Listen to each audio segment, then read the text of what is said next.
Hello and welcome to the SK study forum. मेरा नाम है सचिन कुमार।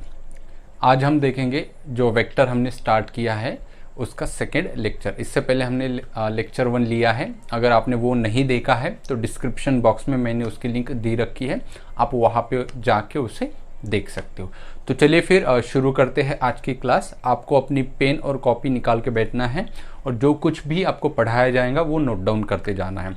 अगर पॉसिबल नहीं हुआ तो आप वक्त पे स्क्रीनशॉट भी ले सकते हो, ठीक है। तो चलिए आज का जो हमारा टॉपिक है उसमें आज हम देखेंगे टाइप्स ऑफ वेक्टर। तो हेडिंग लगा दीजिए टाइप्स ऑफ वेक्टर। तो वेक्टर में इससे पहले हमने देखा था कि वेक्टर क्या होता है, स्केलर क्या होता है, मैग्नीट्यूड क्या होती है, किस प्रकार से हम डायरेक्शंस मतलब यूनिट वेक्टर किसी भी वेक्टर का निकाल सकते हैं। आज हम देखेंगे कि टाइप्स ऑफ वेक्टर क्या क्या होते हैं, कितने टाइप्स के वेक्टर होते हैं। तो सबसे पहले जो आएगा वो आएगा जीरो वेक्टर, या फिर उसी का जो नाम है वो है नल वेक्टर। या तो उसका नाम है जीरो वेक्टर या फिर उसी का नाम है नल वेक्टर। तो किसे कहेंगे हम नल वेक्टर या जीरो वेक्टर, तो उसकी डेफिनेशन भी लिख लेते हैं। a vector having zero magnitude, a vector having zero magnitude called null vector,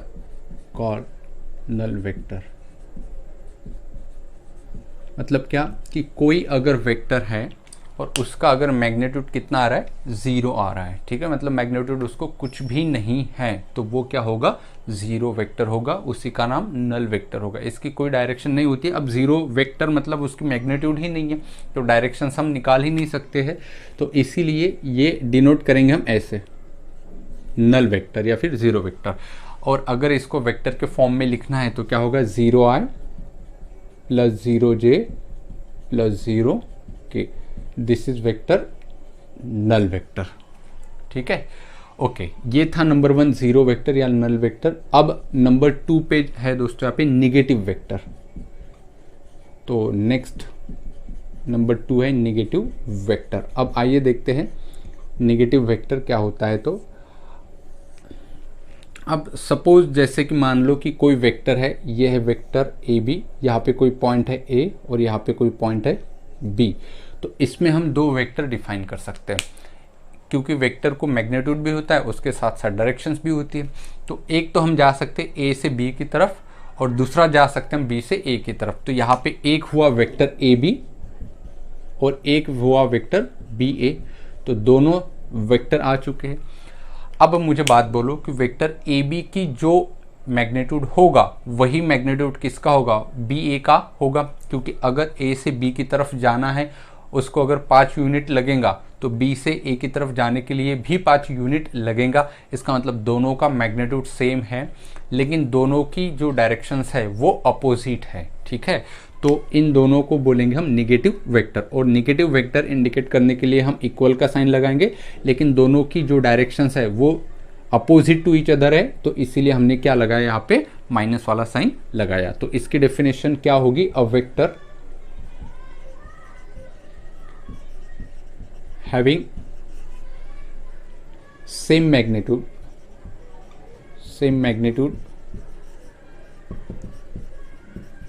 and opposite directions,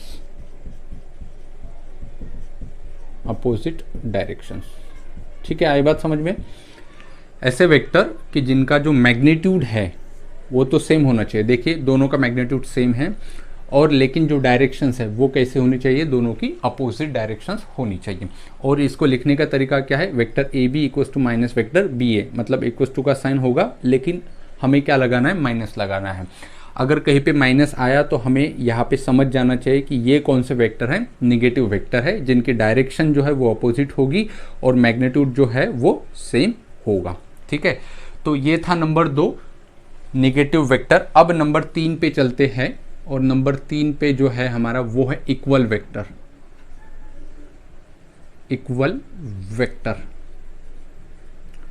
अब इक्वल वेक्टर, जैसे कि नाम में ही सब कुछ हम आइडिया आ सकती है इक्वल वेक्टर की, कि ऐसा वेक्टर कि भाई जिसमें जो है मैग्नीट्यूड भी सेम होना चाहिए और उसके साथ साथ डायरेक्शंस भी सेम होनी चाहिए, तो उसे हम क्या कहेंगे, इक्वल वेक्टर बोलेंगे। तो इसकी डेफिनेशन क्या होगी, a vector having same magnitude and directions, a vector having same magnitude and directions called equal vector। ठीक है, अगर सपोज मान लेते हैं कि ये कोई ए बी है और ये कोई सी डी है, तो this is vector A B and this is vector C D. तो ए बी की डायरेक्शन और सी डी की डायरेक्शन सेम है, उसके साथ साथ जो दोनों का जो मैग्नीट्यूड है वो भी सेम है, तो इसका मतलब ये दोनों वेक्टर कैसे हो गए, इक्वल वेक्टर हो गए।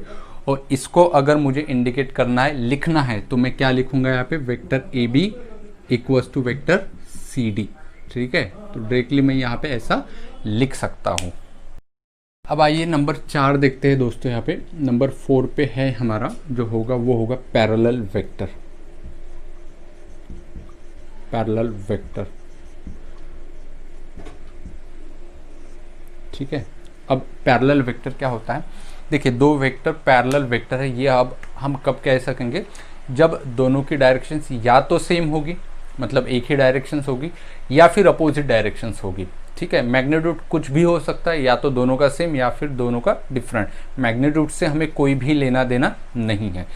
जब कभी भी पैरेलल वेक्टर की बात आएगी तो हमारे माइंड में एक ही चीज़ होनी चाहिए, या तो दोनों के दोनों सेम डायरेक्शंस होगी या फिर दोनों के दोनों अपोजिट डायरेक्शंस होगी। मैग्नीट्यूड से कोई भी लेना देना नहीं है। तो पैरेलल वेक्टर की डेफिनेशंस क्या आएगी, two vector are said to be parallel vector, are said to be parallel if their magnitude, if their directions are in same or in opposite irrespective to their magnitude,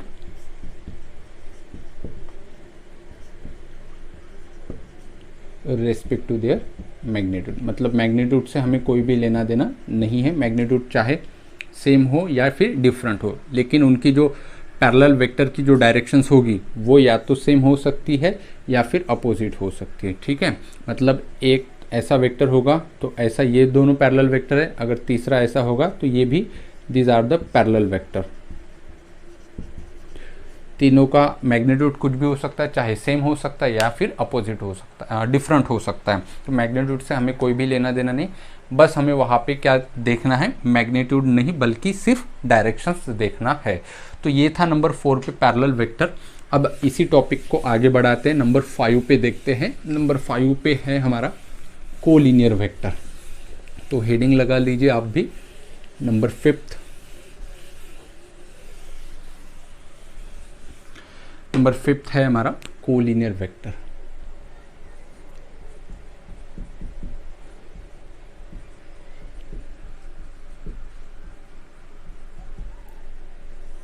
अब collinear vector के बारे में देखते हैं, what is mean by collinear vector.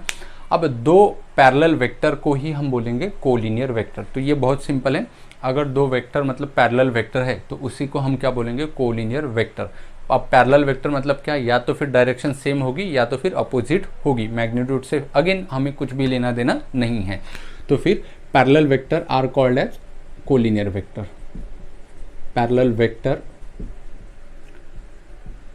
Are called as collinear vector. अब collinear vector की कुछ खासियत होती है वो हम देखते हैं। जैसे कि हमारे पास देखो कोलिनियर वेक्टर क्या होता है, देखिए अब जैसे सपोज यहाँ पे कोई पॉइंट है O और यहाँ पे कोई है A और यहाँ पे कोई है B। ठीक है, अब देखिए ये हुआ वेक्टर OA, मान लेते इतना डिस्टेंस 2 है। ठीक है, और ये हुआ डिस्टेंस ए बी जो है वो मान लिया मैंने जो है वो कितना है 6 है, ठीक है, और ये वेक्टर ए बी। तो यहाँ पे मेरे पास दो वेक्टर है, एक है वेक्टर ओ ए, ठीक है, और दूसरा है वेक्टर ए बी। एक वेक्टर है मेरे पास ओ ए और दूसरा वेक्टर है ए बी।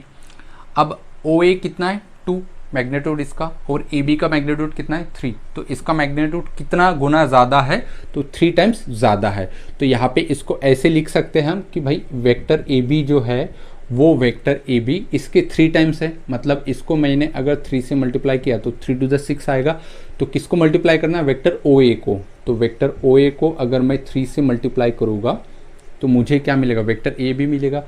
अब ये वेक्टर कैसे आ गए, कोलिनियर वेक्टर आ गए। तो इस चीज़ को देखिए, 3 जो है ये क्या है, तो ये मेरा 3 है स्केलर मल्टीपल। क्या चीज़ है ये, स्केलर मल्टीपल। आगे चल के और ज़्यादा डिटेल में हम पढ़ेंगे। तो यहाँ पे वेक्टर ए बी और वेक्टर ओ ए क्या कोलिनियर वेक्टर थे, आंसर है हाँ है, क्योंकि ये पैरेलल वेक्टर है। देखिए वेक्टर ओ ए और vector A B same direction है या नहीं है, हाँ है। तो इसका मतलब वो पैरेलल वेक्टर भी है और कोलिनियर वेक्टर भी है। जब ये पैरेलल भी है कोलिनियर भी है तब हमने इसको मैथमेटिकली लिखा, तो हमें क्या दिखा कि जो वेक्टर ए बी था वो vector A B vector O A का 3 टाइम्स है। इसी को अगर मैं ऐसे लिखूँ कि 3 व्हाट इज 3, स्केलर मल्टीपल, तो इसको मैं कैसे लिख सकता हूँ, vector A B is scalar multiple of vector O A. Vector A B is what is 3, scalar multiple, ठीक है, मल्टीप्लाई में है। और ये 3 एक नंबर है, और वो कौन सा नंबर है, स्केलर नंबर है। तो फिर 3 को हम स्केलर क्यों बोल रहे हैं, क्योंकि ये सिर्फ एक नंबर है। तो फिर scalar multiple of vector O A, तो vector A B is scalar multiple of vector O A, ठीक है। मतलब vector A B vector O A का क्या है, स्केलर मल्टीपल है। That means that is vector A B और vector O A कैसे वेक्टर है, collinear. That is vector A B and vector O A, vector O A and vector A B are collinear vector, are collinear vector. तो collinear vector के बारे में हमें क्या जानना है कि सबसे पहले तो वो पैरेलल भी होते हैं, ओके। उसके बाद एक वेक्टर दूसरे का क्या होना चाहिए, स्केलर मल्टीपल होना चाहिए, और उसी को हम कोलिनियर वेक्टर बोलेंगे। अब और दूसरी क्या खासियत होती है, एक पहला पॉइंट हुआ इसका, दिस इज फर्स्ट पॉइंट इसका, और ये इंपॉर्टेंट भी है कि अगर एक वेक्टर दूसरे का क्या आया, स्केलर मल्टीपल अगर आता है तो वो दोनों वेक्टर कैसे आ जाएंगे, कोलिनियर वेक्टर हो जाएंगे। अब दूसरी खासियत क्या होती है दो कोलिनियर वेक्टर की, कि उनके जो आई जे और के के जो कोएफिशिएंट होते हैं वो प्रोपोर्शनल में होते हैं। मीन्स मेरा मतलब है कि अगर कोई है वेक्टर ए मेरे पास और वो है a1i प्लस a2j और प्लस a3k, ठीक है, और दूसरा वेक्टर है मेरे पास वेक्टर बी और वो है b1i suppose plus b2j plus b3k। ये दो वेक्टर है मेरे पास, वेक्टर ए और वेक्टर बी। अगर ये दो वेक्टर कोलिनियर है, if vector A and vector B are collinear, then अगर ये दो वेक्टर कोलिनियर है तब इनके जो आई जे और के के जो कोएफिशिएंट होंगे वो प्रोपोर्शनल में होते हैं। मतलब मैथमेटिकली उसको कैसे लिखेंगे, आई का जो कोएफिशिएंट होगा वो a1, इसका b1, इनका रेशो इक्वल जे का जो कोएफिशिएंट होगा मतलब a2 अपॉन b2, और सिमिलरली ये क्या होगा a3 अपॉन b3, और ये कांस्टेंट आएगा। सपोज कोई भी कांस्टेंट मान लेंगे लैम्बडा, तीनों का मतलब सेम आएगा, जो इसका आंसर आएगा वही इसका आंसर, वही इसका आंसर, मान लेंगे वो आंसर कितना आया लैम्बडा, तब जाके हम वो वेक्टर क्या बोल सकते हैं, कोलिनियर वेक्टर है। तो दो चीज़ें मैंने आपको बताया, एक तो बताया आपको कि कोलिनियर मतलब ही पैरेलल वेक्टर होता है, दूसरी यहाँ पे चीज़ बताया कि कोलिनियर वेक्टर अगर दो वेक्टर कोलिनियर है तो उनके आई जे और के कोएफिशिएंट प्रोपोर्शनल होते हैं, और एक तीसरी बात बताया कि दो वेक्टर अगर कोलिनियर वेक्टर है तो वो एक दूसरे के क्या होते हैं, स्केलर मल्टीपल होते हैं। इस पे एक छोटा सा एग्जांपल ले लेते हैं। मान लेते हैं कि मेरे पास दो वेक्टर है, एक है वेक्टर ए और एक है वेक्टर बी, और इसका जो है i plus 2j plus 3k, ठीक है, और इसका है मतलब इसका है suppose 3i plus 4j plus 5k।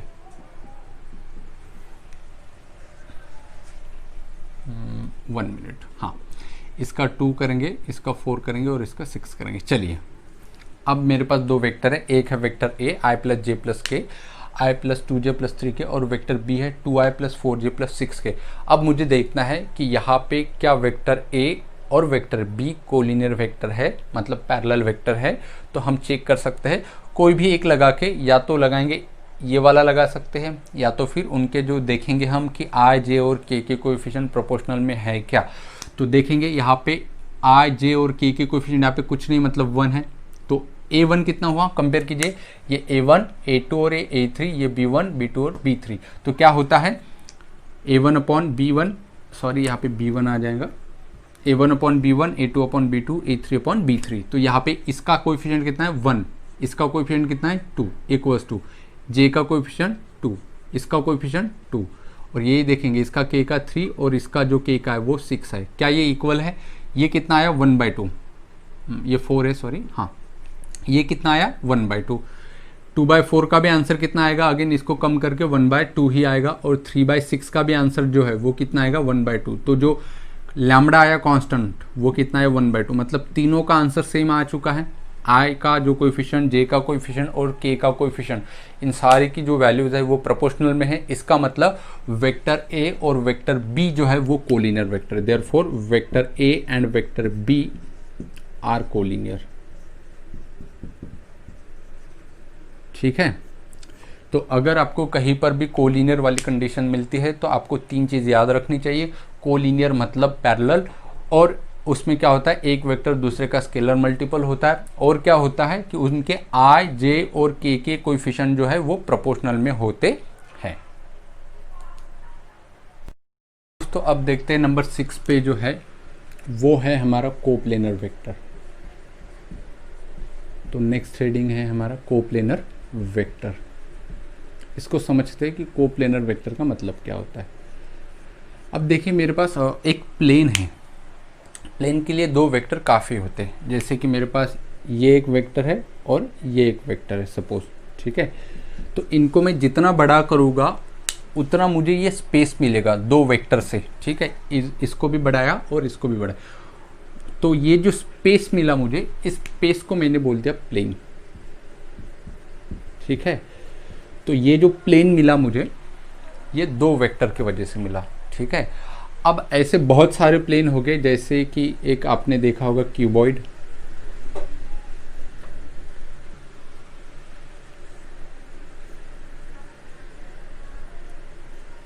Suppose this is you consider cuboid. अब देखिए, इसके ये फेसेस है, एक हुआ ये प्लेन, इसके पीछे का पैरेलल प्लेन, ऊपर का, नीचे का, और ये साइड वाला, है ना। ऐसे जो प्लेन होते हैं, अब देखिए ये एक प्लेन हुआ, ठीक है, और इसको पैरेलल इसके पीछे का एक प्लेन होगा, दिस इज पैरेलल प्लेन। ऊपर का जो प्लेन हुआ वो कौन सा हुआ, ये वाला, और एक इसी को पैरेलल नीचे का प्लेन मिलेगा मुझे, ये वाला, ठीक है। अब हमें कोप्लेनर मतलब क्या, कि ऐसे वेक्टर कि जो एक ही प्लेन पे होंगे। कोप्लेनर मतलब एक ही प्लेन पे जो वेक्टर होंगे उनको हम बोलेंगे कोप्लेनर वेक्टर। मतलब क्या, देखिए ये एक प्लेन है, हाँ बिल्कुल है, इसमें मान लेते दो वेक्टर है, ये हुआ एक वेक्टर ए और ये हुआ वेक्टर बी। तो ये दोनों वेक्टर जो होंगे वो इस प्लेन के अंदर है, इसीलिए ये कोप्लेनर वेक्टर है। इसी के साथ अगर इसके पैरेलल जो प्लेन है इसके पीछे का, अगर यहाँ पे कोई वेक्टर सी है तो ये वेक्टर सी भी कोप्लेनर वेक्टर है, वेक्टर ए, वेक्टर बी और वेक्टर सी के साथ। तो कोप्लेनर वेक्टर की डेफिनेशंस क्या आएगी, ऐसे वेक्टर कि जो या तो फिर सेम प्लेन पे रहते हैं या फिर उसके पैरेलल प्लेन पे रहते हैं, उसको हम बोलेंगे कोप्लेनर वेक्टर। तो इसकी डेफिनेशंस क्या आएगी, वेक्टर्स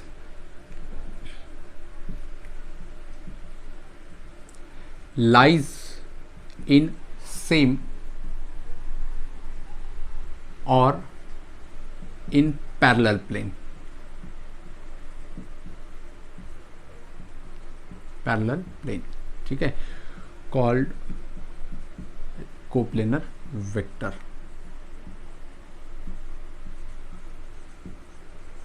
ठीक है, आगे बात समझ में। तो यहाँ पे इस प्लेन पे या फिर इसके पीछे का जो पैरेलल प्लेन होगा, इस पे जितने भी वेक्टर होंगे they are all coplanar vector. यहाँ पे अगर कोई वेक्टर है और इसके पैरेलल कोई वेक्टर है तो वो सारे के सारे जो वेक्टर्स होंगे वो कैसे होंगे, कोप्लेनर वेक्टर होंगे। ठीक है, आई होप कि आप लोगों को समझ में आया होगा। चलिए, अब ये तो थे टाइप्स ऑफ वेक्टर। अब हम टॉपिक को धीरे धीरे आगे बढ़ा रहे हैं, बहुत ही सिस्टमेटिक ढंग से हम पढ़ रहे हैं ताकि आपको कहीं पर भी दिक्कत ना आए। बहुत स्लोली पढ़ा रहे हैं। तो आगे का जो है वो देखते हैं। अब आगे जो है वो थोड़ा प्रोडक्ट आता है, product of vector. Next heading है हमारा प्रोडक्ट ऑफ वेक्टर्स। तो हमारे पास जो वेक्टर्स के प्रोडक्ट जो होते हैं, there are two types of product, one scalar product और सेकंड जो है वो वेक्टर प्रोडक्ट। तो एक एक करके हम देखते हैं। तो सबसे पहले देखते हैं स्केलर प्रोडक्ट। तो first is scalar product. Scalar product का ही यहाँ पे दोस्तों नाम है डॉट प्रोडक्ट। स्केलर प्रोडक्ट को ही हम क्या बोलेंगे, डॉट प्रोडक्ट, यही नाम है। ठीक है, दोनों सेम ही नाम है। डॉट प्रोडक्ट मतलब ऐसे, स्केलर प्रोडक्ट या फिर डॉट प्रोडक्ट। मान लेंगे हमारे पास दो वेक्टर है, एक है वेक्टर ए, दूसरा है vector B. Suppose this is vector A and this is vector B, और इनके बीच में एंगल है कितना, थीटा। ठीक है, तो वेक्टर ए मान लेंगे हम। वेक्टर ए इक्वल्स टू है हमारे पास a1i plus a2j plus a3k। Vector B क्या होगा, मान लेंगे हम b1i plus b2j plus b3k। अब अगर मुझे इन दो वेक्टर्स का स्केलर प्रोडक्ट निकालना है, मतलब डॉट प्रोडक्ट निकालना है, तो वो कैसे डिनोट करेंगे हम, vector A dot vector B. ठीक है, vector A dot vector B, इसको कैसे पढ़ते हैं, स्केलर प्रोडक्ट। या तो ऐसे vector A dot vector B, या फिर vector A scalar product with vector B. तो इसका जो आंसर है वो आएगा A B into cos theta. तो वेयर ए, यहाँ पे जो ए है ये वाला ए और ये B, what is that, A and B, that is magnitude. मैंने बताया था लेक्चर फर्स्ट में, magnitude of vector A. B क्या है, इसके ऊपर बार नहीं है, कुछ भी नहीं है, तो मैग्नीट्यूड होगा। ठीक है, तो ये भी क्या होगा, मैग्नीट्यूड ऑफ वेक्टर बी। ठीक है, what is theta, theta is the angle between two vector. What is theta, angle between A and B, vector A and vector B. ठीक है, ऐसे करके आएगा। आई बात समझ में। अब दोनों का डॉट लेंगे कैसे एक्चुअल में, तो ये है वेक्टर ए, ये है वेक्टर बी। तो vector A dot vector B अगर लेना है मुझे, तो आई का आई के साथ, जे का जे के साथ और के का के के साथ करके देखते एक बार। तो वेक्टर ए कितना मेरे पास ये, वेक्टर बी कितना मेरे पास ये। तो वेक्टर ए कितना मेरे पास a1i plus a2j plus a3k। फिर क्या है, डॉट, डॉट में कौन है, वेक्टर बी। वेक्टर बी मतलब कितना है पूरा का पूरा, वो है b1i plus b2j plus b3k। ठीक है, और डॉट प्रोडक्ट में होगा क्या, जो सिमिलर वेक्टर है सिर्फ उनका ही क्या होगा, डॉट प्रोडक्ट। मतलब क्या, जो i है उसका डॉट i के साथ होगा, j के साथ 0 आएगा। फिर j का j के साथ आएगा आंसर, k के साथ या फिर i के साथ 0 आएगा। फिर k का k के साथ आंसर आएगा, k का i के साथ j के साथ 0 आएगा। अब मैंने क्या बताया, अगर ये नहीं समझा तो करके देखते हैं। देखिए, इसका डॉट इसके साथ मतलब a1i डॉट b1i, इसका जो आंसर है वो आ जाएगा a1 b1। ठीक है, इससे पहले थोड़ी यहाँ पे एक चीज़ समझाना चाहूँगा मैं कि अगर i डॉट i अगर कहीं पे है तो उसका आंसर 1 होगा, j डॉट j अगर है तो उसका आंसर 1 होगा, और कहीं पे अगर k डॉट अगर k है तो उसका आंसर भी 1 होगा। मतलब क्या, ये देखो i dot i similar vector है, दो सिमिलर वेक्टर का जो डॉट प्रोडक्ट है वो 1 आएगा। ठीक है, और ये i i j j k k क्या है, यूनिट वेक्टर। तो मैं ऐसे बोलूँगा बेसिकली कि दो सिमिलर यूनिट वेक्टर का डॉट प्रोडक्ट कितना आएगा, 1 आएगा, क्योंकि ये कौन से वेक्टर है, यूनिट वेक्टर मतलब डायरेक्शंस। ठीक है, और i का डॉट अगर j के साथ लिया मैंने तो 0 होगा, जे का डॉट के साथ लिया फिर भी 0 होगा, या फिर के का डॉट मैंने आई के साथ लिया फिर भी आंसर कितना होगा, 0 होगा। तो देखिए यहाँ पे a1i डॉट b1i, तो i डॉट i कितना हुआ 1, और ये a1 b1 यहाँ पे आया और मल्टीप्लाइड बाय 1 मतलब a1 b1। अब जैसे मैं a1i का डॉट a2j के साथ करूँगा तो इसका i और इसका j वो मिला के क्या कर देंगे, i और j 0, और 0 मल्टीप्लाइड बाई एनी टर्म 0। इसका मतलब ये i का j के साथ नहीं हो सकता, i का k के साथ भी डॉट नहीं होगा क्योंकि वो 0 मिलने वाला है। ठीक है, अब हम a2j का डॉट लेते i के साथ, तो ये j है ये i है, अगेन 0 हो जाएगा। अगेन b3k के साथ नहीं ले सकते क्योंकि ये j है और ये k है। फिर j के साथ ले सकते हैं a2j और b2j, तो इसका आंसर कितना आएगा, प्लस इसका a2 इसका b2 प्लस सिमिलरली इसका k का और इसका k का, तो क्या होगा a3 b3। तो this is the dot product a1 b1 a2 b2 और a3 b3। सिंपल है, a के जो हो गए उनका multiplication a1 b1 plus a2 b2 plus a3 b3, ये क्या होगा, उन दोनों का डॉट प्रोडक्ट। आई होप कि आपको समझ में आया होगा। अब देखिए दोस्तों, यहाँ पे हमने क्या निकाला है, यहाँ पे डॉट प्रोडक्ट। अब सपोज दोनों के बीच का एंगल अगर 90 डिग्री है, मतलब ये थीटा कितना है 90 डिग्री, मतलब वेक्टर ए और वेक्टर बी एक्चुअल में कैसे आएंगे, दोनों को परपेंडिकुलर, तो उनका डॉट प्रोडक्ट कितना आएगा। तो देखिए ए डॉट बी कितना होता है, ए बी कॉस थीटा, तो कॉस थीटा, थीटा कितना होगा 90 डिग्री, तो 90 डिग्री होगा तो कॉस 90 कितना होगा भाई 0, और 0 मल्टीप्लाइड बाई एनी टर्म 0, तो vector A dot vector B कितना आएगा 0। तो ये जो है इसका आंसर कितना मिलेगा हमें 0। तो ये हम नोट डाउन कर लेते हैं बहुत अच्छे से ताकि आपको समझ में आ सके। If vector A and vector B are perpendicular to each other then their dot product will be 0। If, ये हम नोट लिख रहे हैं, note, if vector A and vector B are perpendicular to each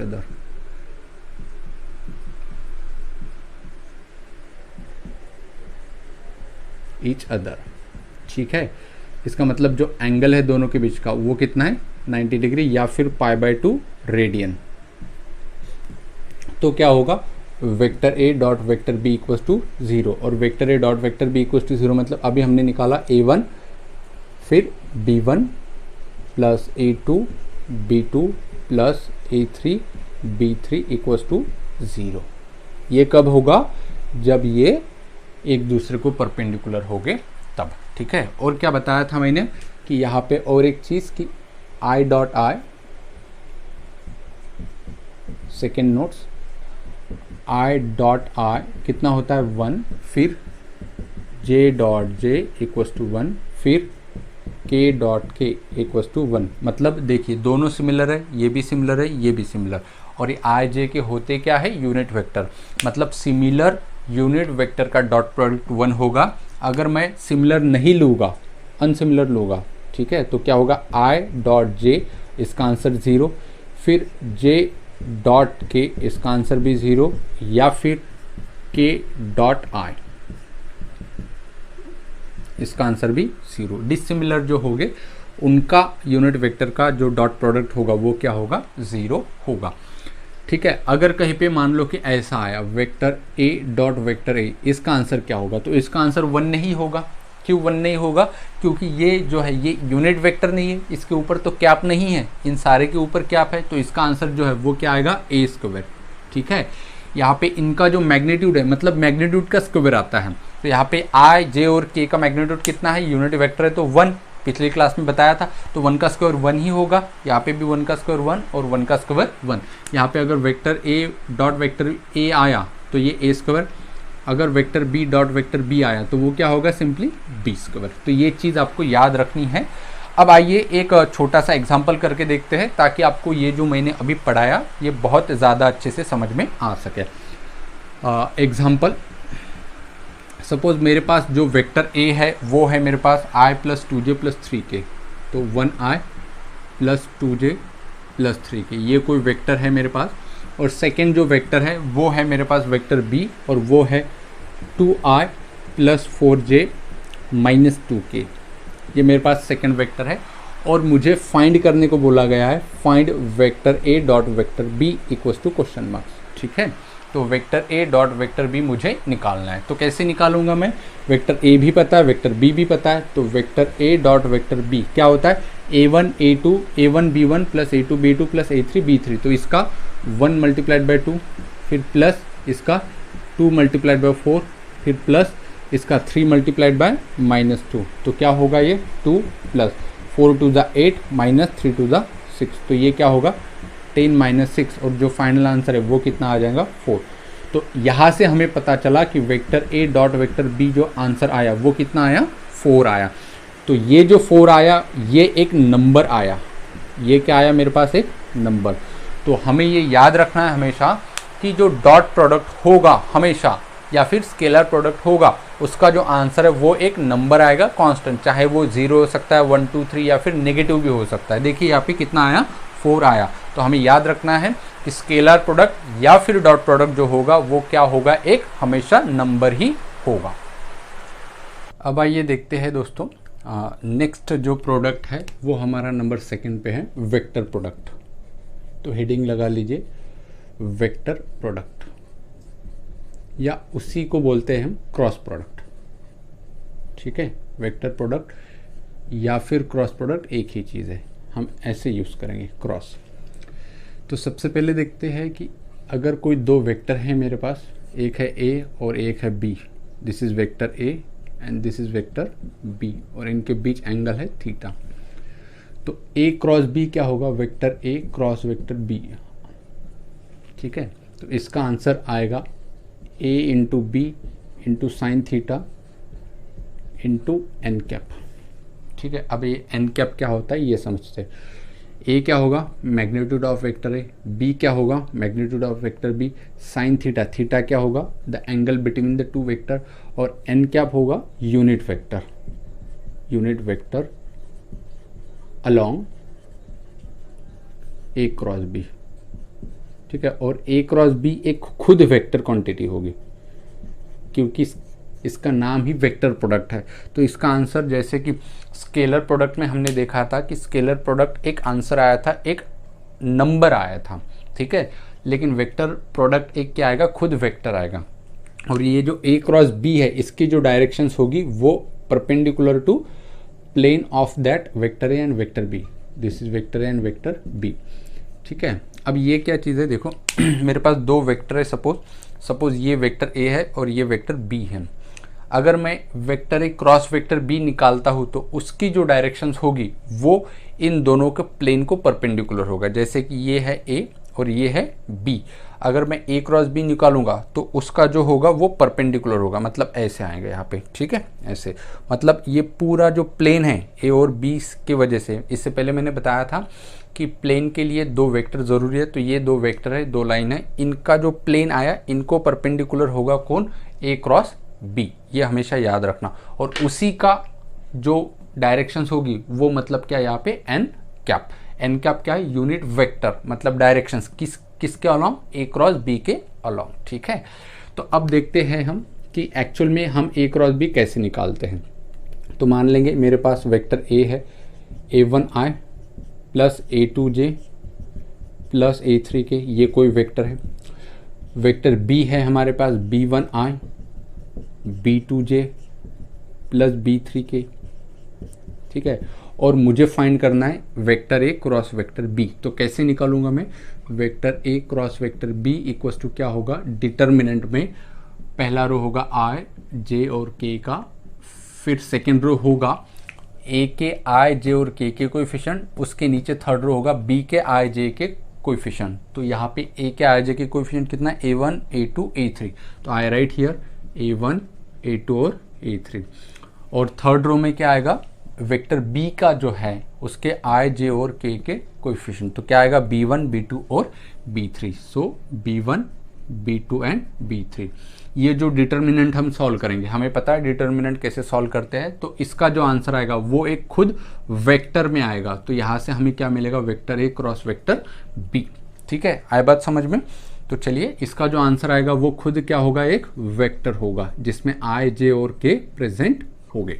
तो इस प्रकार से हमें अगर कभी भी क्रॉस प्रोडक्ट निकालने को बोला गया है या फिर कहीं पर भी हमें काम गिरा है तो क्या करना होगा, यहाँ पे आई जे के पहला जो वेक्टर है उसके आई जे के कोएफिशिएंट सेकेंड रो में और थर्ड रो में जो सेकेंड वेक्टर होगा उसके आई जे के कोएफिशिएंट हमें लिखना है। अब देखिए कि अगर दोनों वेक्टर पैरेलल हो गए, इफ नोट लिखेंगे हम, if vector A and vector B are parallel. Parallel का मतलब यहाँ पे कोलिनियर भी होता है, मैंने समझा आपको, या फिर कोलिनियर मतलब एंगल कितना होगा 0 डिग्री होगा, थीटा इक्वल टू 0 डिग्री, या फिर 180 होगा, है ना, अपोजिट डायरेक्शंस हुई तो तब इनका क्रॉस प्रोडक्ट 0 आएगा। तब इनका क्रॉस प्रोडक्ट कितना आएगा 0। कैसे 0 आएगा, तो देखिए थीटा कितना हुआ यहाँ पे 0 या फिर 180, और साइन 0 कितना होता है 0, 0 मल्टीप्लाइड बाय एनी टर्म्स कितना हुआ 0, मतलब ए क्रॉस वेक्टर बी कितना आया 0 आया। तो इसका मतलब इसका आंसर कितना आएगा 0 if collinear, if vector A and vector B क्या कोलिनियर। ठीक है, देयरफॉर क्या होगा आई जे के और यहाँ पे A1 A2 A3 और सेकेंड थर्ड रो में आएगा B1 B2 B3 और इसका आंसर कितना आएगा 0। ठीक है, तो ये एक कोलिनियर के लिए है। तो कोलिनियर के लिए मैंने क्या बताया था, सबसे पहले बताया था कि कोलिनियर मतलब पैरेलल वेक्टर होता है। नेक्स्ट नंबर 2 पे बताया था कि कोलिनियर मतलब एक वेक्टर दूसरे का क्या होता है स्केलर मल्टीपल होता है। उसके बाद थर्ड पे क्या बताया था कोलिनियर के लिए कि दोनों वेक्टर के आई जे और के कोएफिशिएंट प्रोपोर्शनल पे होता है। अब नंबर 4 पे बता रहा हूँ कि कोलिनियर के लिए जो क्रॉस प्रोडक्ट है डिटर्मिनेंट जो है उसका कितना आना चाहिए 0 आना चाहिए। ये आपको चीज़ें नोट डाउन करनी है जो भी अभी बताया मैंने चारों के चारों पॉइंट। तो ये हमें याद रखना है कि कोलिनियर जो हो गए तब दोनों का क्रॉस प्रोडक्ट क्या होता है 0 होता है। मतलब दो कोलिनियर मतलब पैरेलल वेक्टर, दो पैरेलल वेक्टर है उनका क्रॉस प्रोडक्ट 0, परपेंडिकुलर के लिए डॉट प्रोडक्ट 0 आएगा। इससे पहले हमने देखा है वो। ठीक है, अब कुछ चीज़ें हैं जो हमें वेक्टर प्रोडक्ट में याद रखनी है। जैसे कि मेरे पास आई जे और के है तो यहाँ पे लिखूंगा मैं आई, फिर होगा जे और फिर होगा क्या के। ठीक है, ये सीक्वेंस है मेरी, आई फिर आई के बाद जे और जे के बाद क्या है के। तो अगर मेरा आई के साथ जे क्रॉस आया तो आई क्रॉस जे आंसर के, आंसर इज के। जे क्रॉस के तो जे के बाद क्या लिखा मैंने के लिखा, तो जे क्रॉस के तो बचा क्या आई, तो इसका आंसर आई होगा। और के क्रॉस आई, के क्रॉस आई तो के साथ आई तो आंसर इज जे होगा। ठीक है, अब अगर मैंने ऐसा किया कि आई के साथ जे क्रॉस नहीं किया, आई के साथ के क्रॉस किया, तो आई क्रॉस के किया तो मैं साइकिल चेंज किया, निगेटिव कर दिया तो निगेटिव मतलब उल्टा गया, उल्टा गया तो मतलब डायरेक्शंस चेंज हो गई, तो यहाँ पे माइनस होगा आंसर, तो बचा जे, तो इसका आंसर इज माइनस जे। अगर मैंने जे के साथ के नहीं लिया, जे के साथ आई लिया, तो जे क्रॉस आई अगर लिया मैंने जे के साथ आई तो बचा क्या के, लेकिन ये जो के होगा वो माइनस आ जाएगा। ठीक है, क्योंकि सीक्वेंस मैंने उल्टी ली है।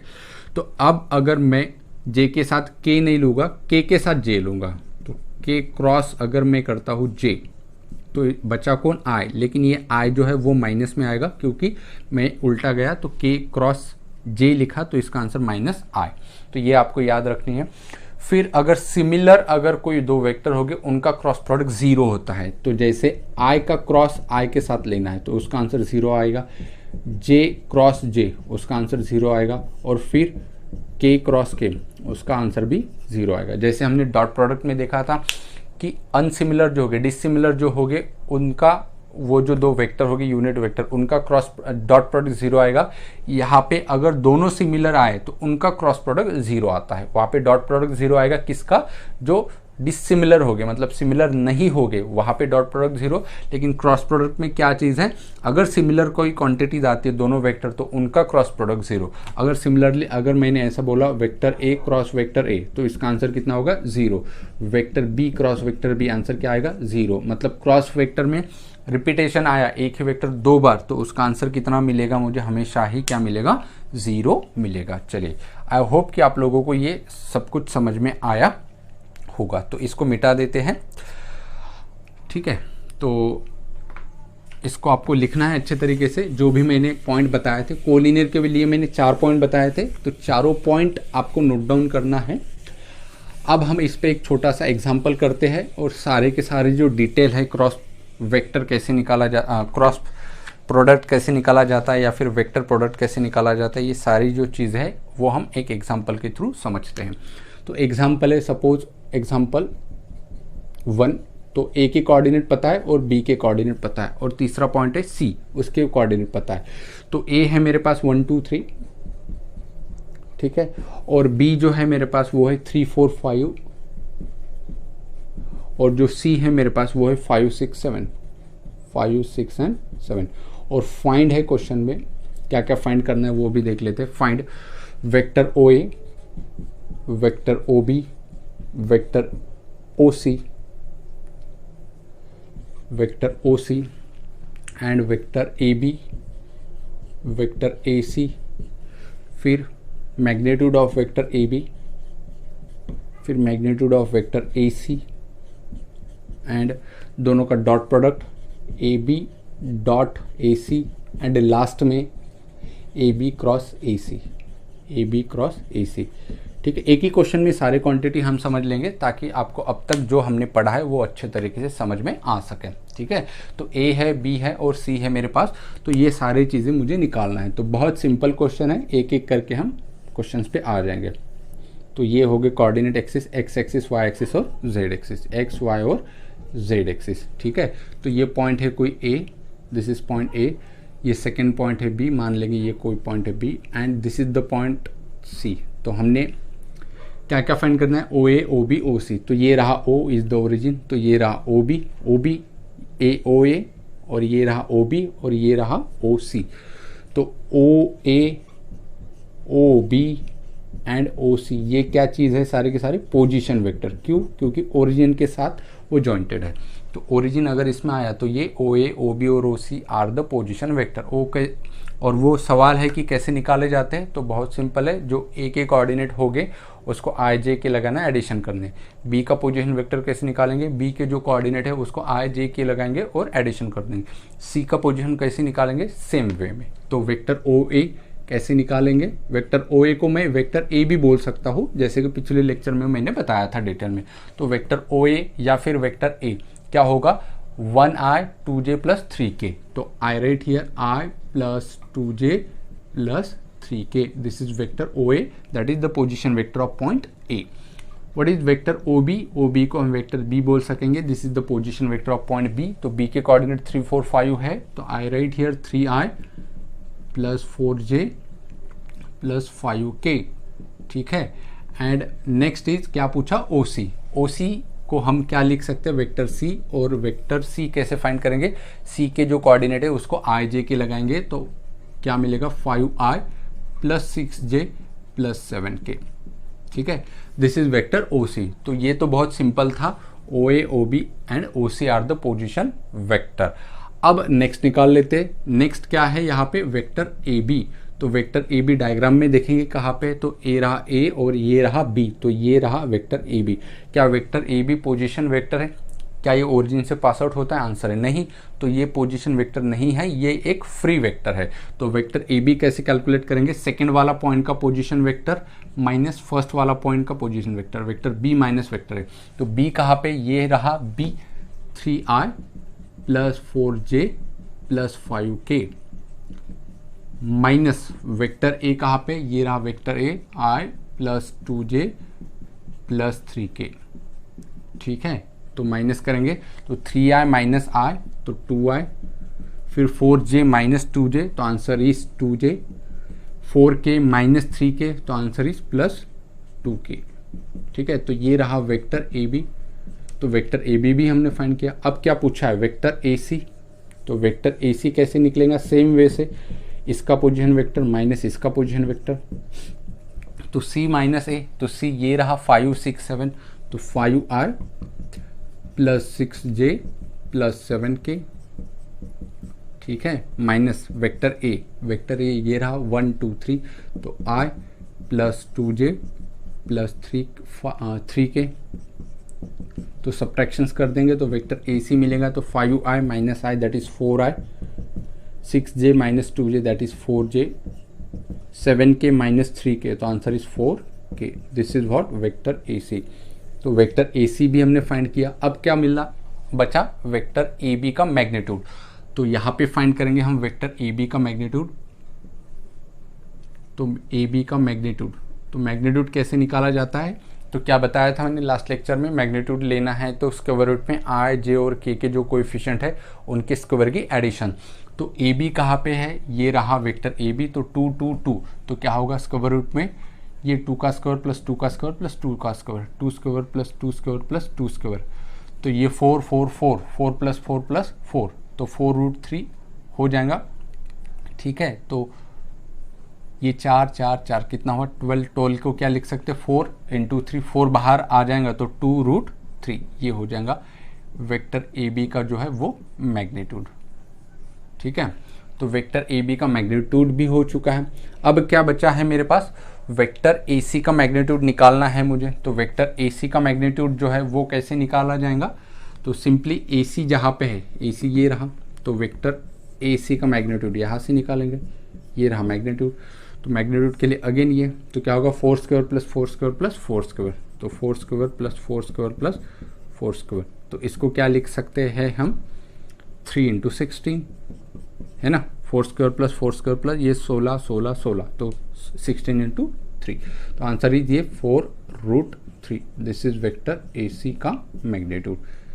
ठीक है, तो वेक्टर ए सी का भी हमने मैग्नीट्यूड निकाल लिया है। अब क्या बचा है दोस्तों यहाँ पे, अब बचा है vector A B dot vector A C, ये निकालना है। फिर उसके बाद क्या निकालना है, vector A B cross vector A C. तो डॉट प्रोडक्ट और क्रॉस प्रोडक्ट अभी बाकी है, तो वो भी हम निकाल लेंगे। तो पहले इसको यहाँ पे जगह बना लेंगे हम। तो अब हम निकालेंगे vector A B dot vector A C.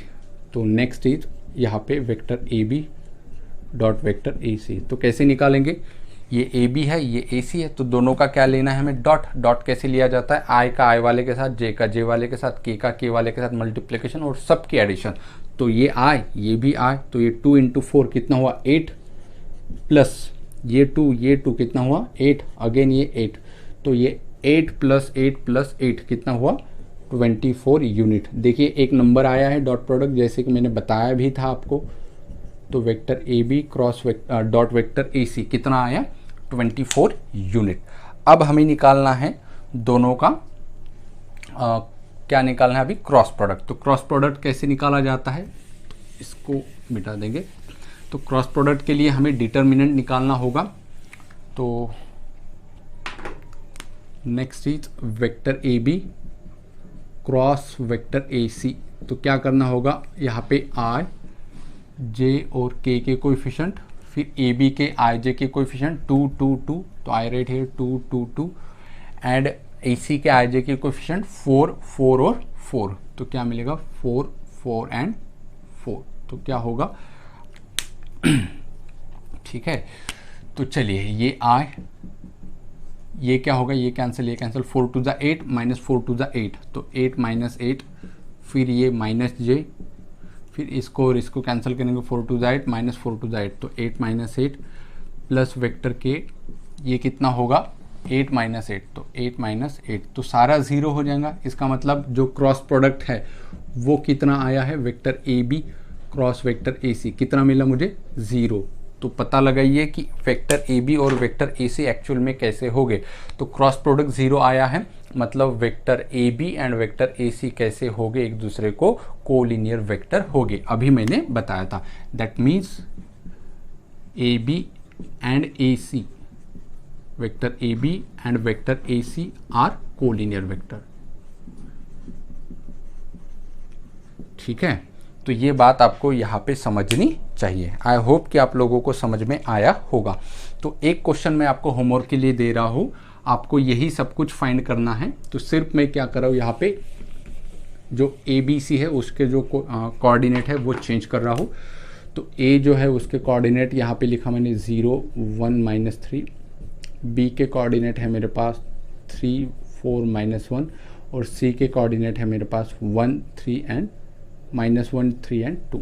ठीक है, और आपको ये होमवर्क के लिए क्वेश्चंस है एग्जाम्पल नंबर 2। और फाइंड क्या करना है, ये सब कुछ vector O A, vector O B, vector O C, ये सारा का सारा आपको फाइंड करना है। जो भी इसका स्क्रीनशॉट ले सकते हो आप या फिर इसको लिख सकते हो, ठीक है। तो यहाँ पे ये टॉपिक पूरा ख़त्म हो चुका है। जो भी डिटेल चाहिए था हमें वो हमने देख चुका है लेक्चर 2 में। अब लेक्चर 3 में क्या होगा, लेक्चर 3 में अब हम जो हमारी एक्सरसाइज है, पहली एक्सरसाइज, उसको हम हाथ लगाएंगे और उसके क्वेश्चन जो है उसके स्टार्ट करेंगे। तो चलिए फिर मिलते हैं नेक्स्ट लेक्चर में, तब तक के लिए टेक केयर।